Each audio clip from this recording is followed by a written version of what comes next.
My name is Markos Moulitsas, and welcome to our new weekly show about politics. I am the founder of Daily Kos. I am a co-host along with Kerry Eleveld. She is a senior political writer also at Daily Kos. Thank you so much for joining us. So excited to have you here, particularly since we have a progressive superstar joining us today. She is Congresswoman, U.S. Congresswoman Pramila Jayapal. She has represented the Seattle area since 2017. Seems like 1,000 years ago, doesn't it? And she is the first Indian American woman elected to Congress, which again still blows my mind. And she is, among other things, the co-chair of the Congressional Progressive Caucus. Congresswoman, thank you so much for joining us. It is so great to be with you. So I know time is short. We're all working so hard to save our American democracy. So much is on the line this year. So let's get started. What I really want to talk about today, what Kerry and I want to talk about, is climate change and what we can expect from a Biden-Harris administration. At that CNN town hall a week or so ago, Biden emphatically said that he was not signing on to the Green New Deal, that he had his own plan. Now, nobody is going to question your progressive bona fides, Congresswoman. So what we'd like to know, are you excited about Biden's climate plan? And if so, can you tell us why? Yeah, so, I always say that progressives are the first to the best and most just idea, and then everybody else kind of follows along later. And I think that that is true on many issues, and certainly on climate. We have an enormous movement of young people and folks across the country who believe we need aggressive climate change action. Joe Biden does have one of the most progressive plans that a presidential campaign has put forward in a long time. And that is in part thanks to the Biden-Sanders Unity Task Force. His plan says we're going to get to 100% renewable energy by 2050. That is not as quickly as some of us would like. But he also says an emissions-free power sector by 2035. That was something that Alexandria Ocasio-Cortez and others helped negotiate as part of the Biden-Sanders Unity Task Force on climate. And I think that those two pieces are very important, combined with a third piece, which is that 40% of all the expenditures made, all the resources that are put forward towards addressing climate change, will go to frontline communities and those most disproportionately affected. Markos, as you know, the burden of climate change is falling on Black and Brown and Indigenous people here in the United States and across the country. And we need to know that attacking climate change is actually bringing about climate justice. So jobs, justice, and decarbonization are sort of the three elements. And the Biden plan, while of course doesn't go as far as some of us would like to see, is absolutely a giant step in the right direction. And let's just be clear. Our two choices here are Joe Biden and Donald Trump. And Donald Trump has made it clear that he is going to do everything possible to not address climate change and, in fact, to take us backwards. So we are excited about what we've gotten, but we're never going to stop pushing for, even faster action as we move forward. So this may be wishful thinking on my part, and I really, really hope it's not, but there's a sense that we've crossed some kind of line on climate, right? I mean, with the fires out west in our own backyards. Kerry and I are in California. You're in Washington, Oregon. It's getting hard. The never-ending stream of hurricanes and tropical storms that are hitting the Gulf. The once in 100-year floods in places like Iowa that seem to be happening every single year. Yeah. It feels that people are finally coming to terms that, okay, this climate change thing is real and maybe we should do something about it. So do you get that feeling as well? And in particular, are you getting that sense with elected officials, the people that can actually do something about this? I do get that feeling. And, I just want to remind people that when John McCain was running for president quite some time ago, he actually had a very aggressive climate plan. And then the fossil fuel lobbyists got in the way and all of a sudden convinced the Republican Party to act like climate change wasn't real, that the science wasn't real. And unfortunately, that has happened in our party as well with Democrats. We've had not enough energy no pun intended, directed at really taking on those fossil fuel companies, and at the same time creating a sensibility where workers who are working in the fossil fuel industry, those are good union jobs, but they're just in a terrible industry. We have got to figure out also how to transition those jobs to good union jobs in the renewable energy sector, but also in the places where those jobs need to be replaced. And that's one of the hardest things that we have found here in Washington State, is how do you not just replace the number of jobs, but how do you get jobs in the right places? I think that the wildfires, and I'm sitting here in Seattle, Washington, the smoke was just horrendous, as you know, California, Oregon. And then, as you said, the flooding, which already had brought some Republicans on board in the South. I think that has created the beginnings, not the end, but the beginnings of a tipping point where it is just clear that we do not have time left. We actually didn't have time left 10 years ago. And we've got to do everything we can as quickly as we can. And hopefully both Democrats and Republicans are ready to take that kind of bold action in the face of all the money that's going to come to try to stop us. Can I just ask a quick follow-up on that? You said that, obviously the Republican Party has just been taken over, sort of entirely by the fossil fuel industry. But you mentioned that there's some Democrats too have fallen, to that influence. And do you think that's a problem in the House Democratic caucus, or is it more a problem in the Senate? I mean, not to make you an expert on the Senate, but you're on the Hill and we're not. So I think it's mostly in the Senate. I will say that we need to get labor fully on board. And that's why I mentioned it's very important that we talk about frontline communities and that we talk about workers in these fossil fuel industries, because people are right to be concerned about the transition. We had some renewable energy jobs come into Washington State. We were excited about that, but then they weren't union jobs. And so whatever plan we design, we have to be really thoughtful about how we transition workers who are in those fossil industries into these other good union jobs where they are, or have some sort of a transition that allows them to continue to make a good living. I think those are all factors, but I do feel like we've moved the Democratic Party substantially, and I got to give it up to the young people, to the Sunrise Movement and so many others. I've got a 23-year-old. These young people really do understand and are bereft at the idea that they're not going to get a planet for themselves and for their kids. So I feel like the urgency is there, but just remember, getting to that place requires organizing on the ground, grassroots movements to really make that change happen and move the boundaries of what is seen as politically possible. That's the phase I think we're in right now. Right. Yeah. And that takes pressure on the Democratic side as much as anything. In other words, progressive activists have to be willing to push Democrats to make that happen if Democrats end up in power after this coming election. Well, that's right. I mean, but the first step is we got to get in power, because if you're not in power, yeah.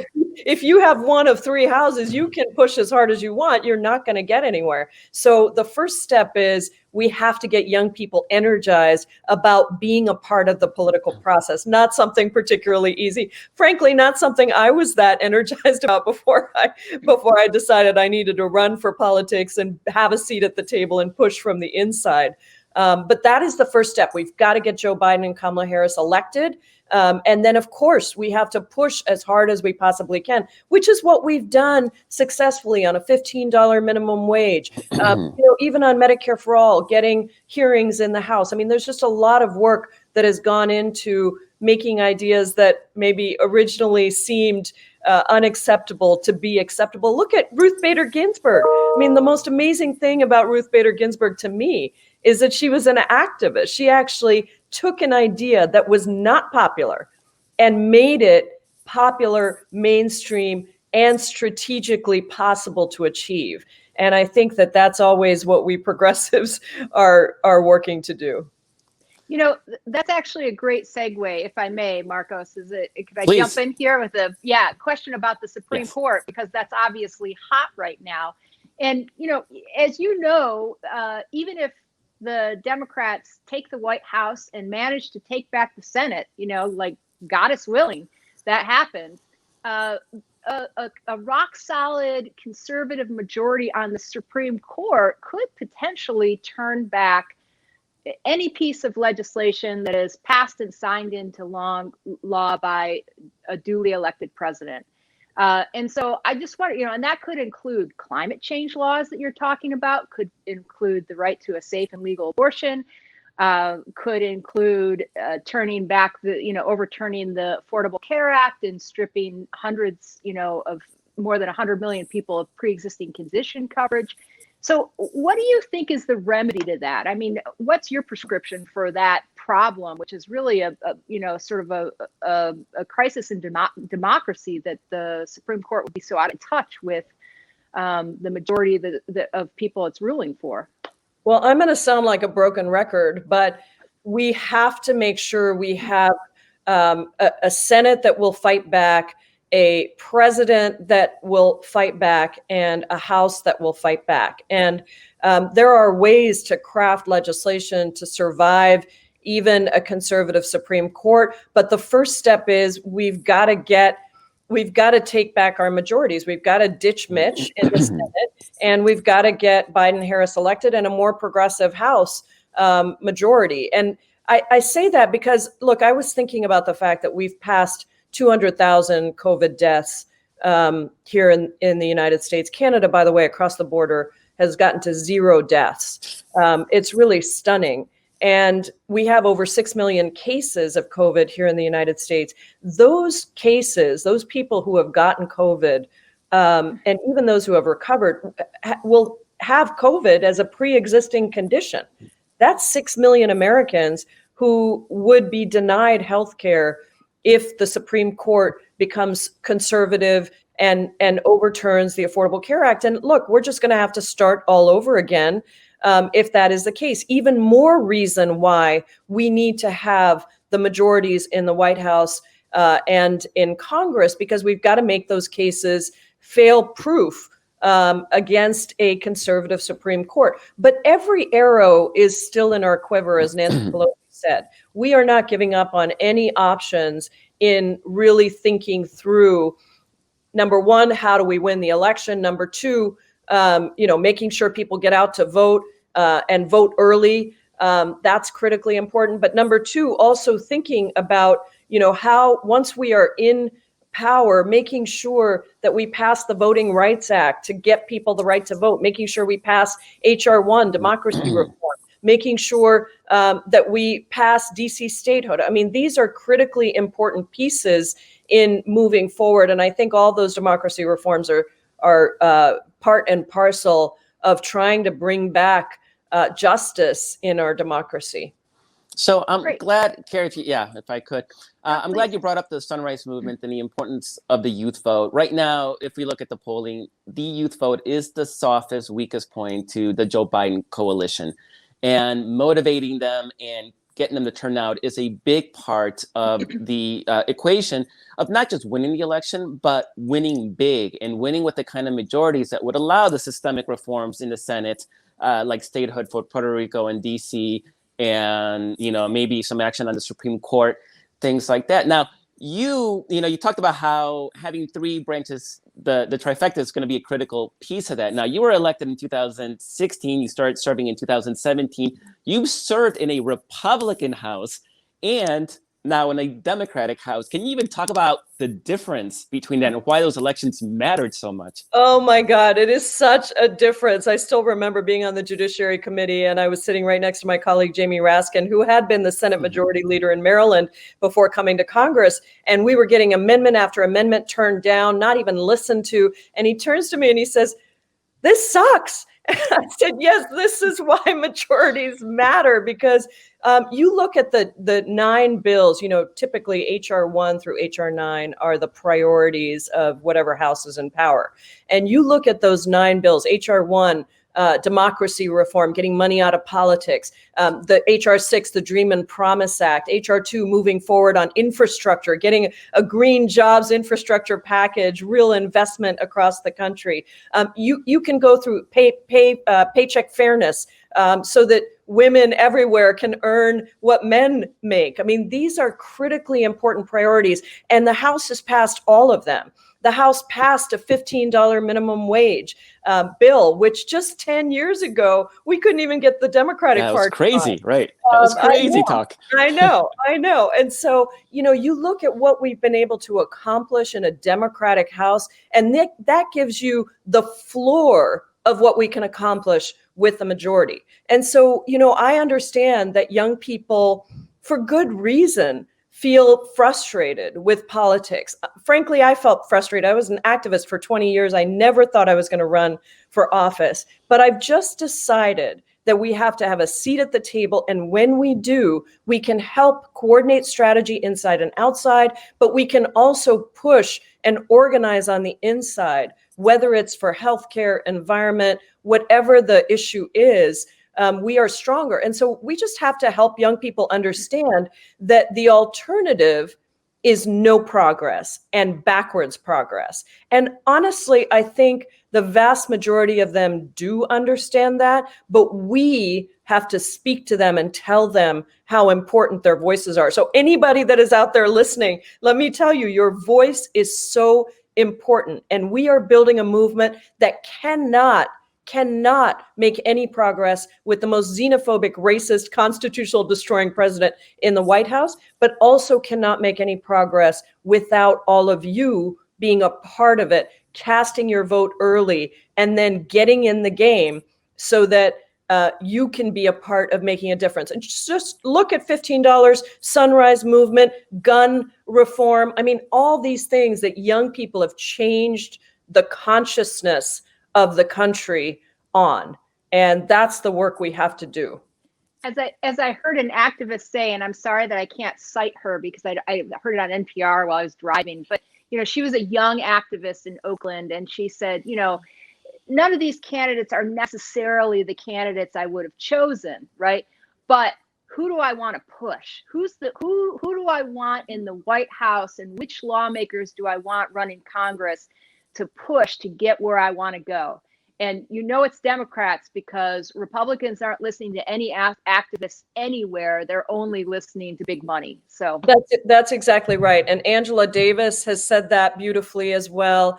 My way of saying that is sort of what I was just saying earlier. If politics is the art of the possible, which is what people always used to tell me when I was an activist, they would say, politics is the art of the possible, Pramila. And I would respond, well, if politics is the art of the possible, it's our job to push the boundaries of what is seen as possible. And I think that's what we have to do this election. And young people, folks of color, working people across this country are absolutely critical to that movement. It's why we've turned our whole campaign not only towards turning out progressive voters, young voters, voters of color here in Washington state, but we've adopted Pennsylvania, and our volunteers have already made over 35,000 calls in just 10 days into Pennsylvania, just talking to people, listening, and really working to understand where they are, and then to paint a vision of this proposition party that we are. Not an opposition party only, but a proposition party that draws people into a vision of a better, more just, more equal future. Do we have time for one more question? Can we slip one more in? I think so, yeah. Okay. Is there one thing, I mean, we see Donald Trump every day one-upping himself every single day. You think he can't go any lower, he goes lower, and he's sort of controlling, dominating the conversation as we lead into the election. We have a month and a half left. Is there something you think that is being drowned out by Trump that we really should be thinking about and talking about and haven't been able to, given the the media focus on Trump's daily crazy? It's the healthcare crisis. I mean, it is stunning to me as I watch, and I predicted 3 months ago that we would reach 200,000 deaths in the United States before the election. And here we are a month before the election, and we've already reached that number. And I just think about the fact that we're losing 1,000 lives every day. The number of lives lost is the equivalent of having a 9/11 attack every day for 67 days straight. And the lack of caring, the misinformation, the disinformation, now he wants to override the decisions about the vaccine. I mean, I just think that everything we do has to be bringing it back to the pandemic and the lack of leadership there and the deaths that are on his head, but also the 50 million Americans who have lost their jobs, the 27 million who have lost their health care in the midst of a pandemic. And let's just be really clear. You can look at leadership in countries around the world, whether it's Canada or Germany, and you can see what a difference it makes to have a leader who believes in science, a leader who cares about the American people, a leader who cares about something other than himself. And that is the focus that we have to continue to bring this back to. Donald Trump likes to act like a dictator. He wants to be a dictator. He has embraced dictators. That is his playbook. Joe Biden is a man who, whether or not I agree with every position, deeply cares about the American people and believes in government as the great equalizer of opportunity. And that is the thing we have to continue to push over and over again for people to understand. Donald Trump doesn't care about anyone but himself and his riches and his cronies. He doesn't care about the American people, and you can see it in the pandemic that we have right now, and we can't get distracted. He wants to distract us with all kinds of things. We cannot get distracted about the effect on the United States of America and the lives lost that are on his head. Congresswoman, thank you so much for joining us. This has been incredibly illuminating and interesting and actually inspiring. I really love the idea of a floor. And we don't have to pretend to know what Democrats might do if they're elected. We know what can already happen because the Democratic House has accomplished that. And then we can build on that. That's just, I really do love the idea of a floor. I'm going to steal that from you. I'm going to keep using that because it is truly, for me, it's invigorating and inspiring. Necessary. Let's do everything we can between now and November to help people understand what's at stake. Absolutely. Thank you so very, very much. Thank you, everybody. This is Daily Kos' The Brief with Markos, Moulitsas, and Kerry Eleveld.